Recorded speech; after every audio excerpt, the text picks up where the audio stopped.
Sahabat peradaban kasih ekologis yang terkasih, selamat berjumpa dalam renungan harian bersama saya Romo Alois Budi Purnomo PR melalui channel ini. Semoga panjenengan selalu sehat, tetap semangat tanpa sambat, dan selalu bahagia, kebahagiaan yang bersumber dari Tuhan Allah kita. Mari kita awali perjumpaan kita dengan bersatu di dalam doa. Allah Bapa yang Maha Pengasih dan Penyayang, kami bersyukur kepadamu atas Yesus Kristus, Tuhan kami, Raja semesta alam, yang senantiasa mengingatkan kami untuk selalu mengarahkan hati kami kepadamu. Semoga kami senantiasa siap sedia menyambut kehadirannya di dalam kehidupan kami, kini dan sepanjang segala masa. Amin. Sahabat peradaban kasih ekologis yang terkasih, mari kita baca Injil Lukas bab 21 ayat 5-11.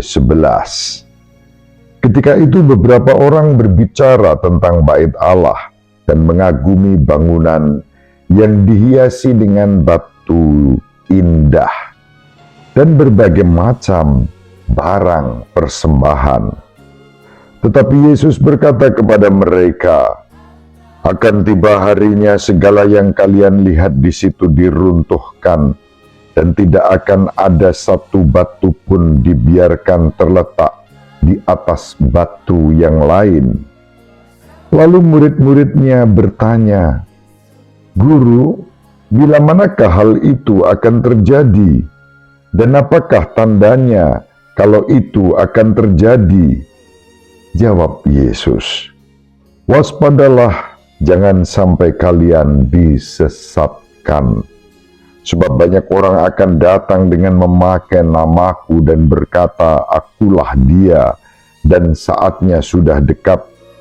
Janganlah kalian mengikuti mereka.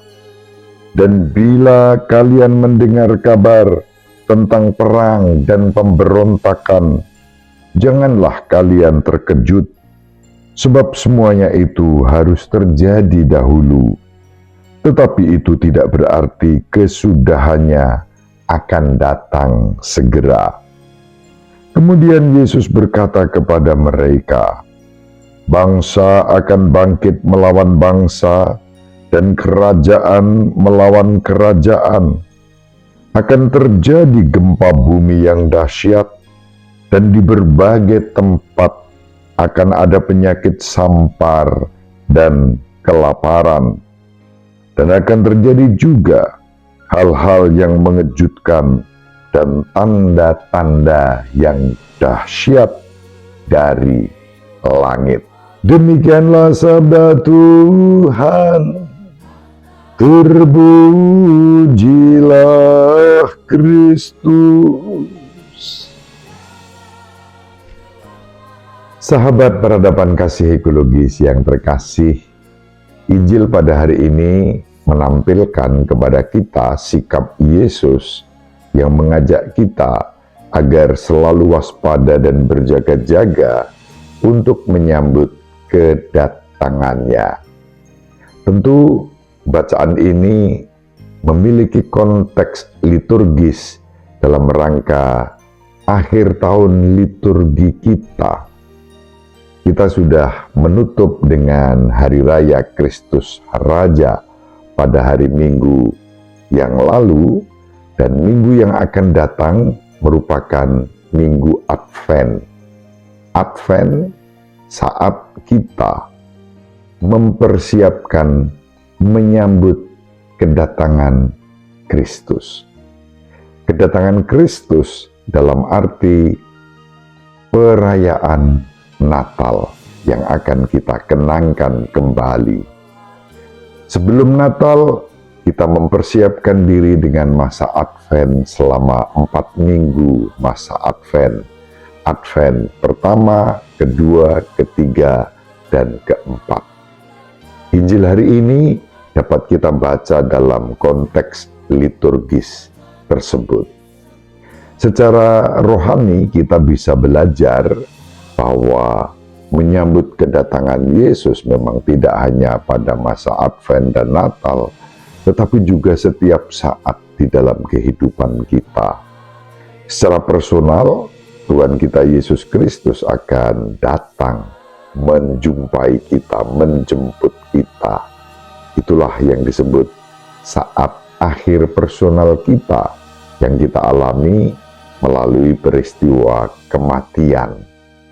Namun, kita juga dipanggil untuk bersiap sedia menyambut kedatangan Kristus yang menyapa kita setiap saat.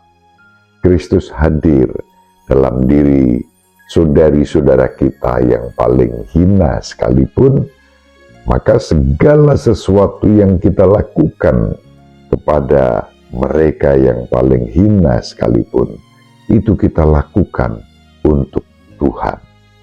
Dan itu yang sudah kita renungkan dalam Injil Matius bab 25 pada Hari Raya Kristus Raja Semesta Alam yang lalu. Tindakan memberi makan, memberi minum, memberi perhatian kepada yang sakit, memberi pakaian kepada yang telanjang, menerima orang asing, mengunjungi orang yang berada di penjara. Tindakan-tindakan itu menjadi tindakan-tindakan kerahiman yang kita nyatakan sebagai tanda bakti dan kasih kita kepada Tuhan. Sahabat peradaban kasih ekologis yang terkasih, kita dipanggil untuk melakukan tindakan-tindakan baik sekecil apapun yang kita lakukan dengan cinta yang besar, agar hidup kita semakin diberkati dan kita menjadi berkat satu terhadap yang lain. Ibu Maria selalu mendoakan kita, Bapak Yusuf merestui kita dengan keheningannya. Semoga panjenengan semua sahabat peradaban kasih ekologis yang terkasih bersama seluruh anggota keluarga dimanapun berada, dibimbing, dilindungi, dan diberkati oleh Allah yang Maha Kuasa, Bapa dan Putra dan Roh Kudus. Amin. Terima kasih, salam sehat, tetap semangat tanpa sambat. Selalu bahagia, kebahagiaan yang bersumber dari Tuhan Allah kita. Salve, shalom, salam sejahtera, berkah dalam. Sahabat peradaban kasih yang terkasih, sampai jumpa pada episode berikutnya. Terima kasih atas kebersamaan kita. Salam peradaban kasih ekologis, berkah dalam.